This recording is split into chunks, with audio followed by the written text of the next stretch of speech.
রাসূল করিম সাল্লাল্লাহু আলাইহি ওয়াসাল্লাম বলেছেন, মাল্লাম ইয়াসআলিল্লাহ ফালইয়াগদাব আলাইহি। বান্দার কাছে বান্দা একবার, দুইবার, তিনবার চাইলে বান্দা নারাজ হয়, আল্লাহর কাছে হাজারবার চাইলেও আল্লাহ নারাজ হয় না, উল্টা খুশি হয়ে যায়। রাসূল বলছেন, মাল্লাম ইয়াসআলিল্লাহ ফালইয়াগদাব আলাইহি। যে ব্যক্তি আল্লাহর কাছে চায় না, আল্লাহ পাক তার উপরে নারাজ হয়ে যায়।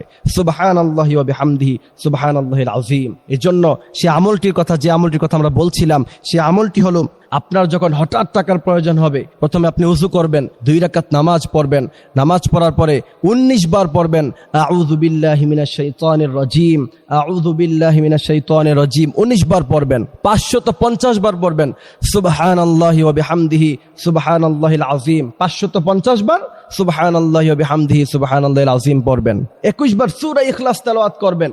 সূরা ইখলাসের এত বেশি ফজিলত বর্ণনা এসেছে, যে ব্যক্তি প্রতিদিন 200 বার সূরা ইখলাস পড়বে, আল্লাহ সুবহানাহু ওয়া তাআলা তাকে 300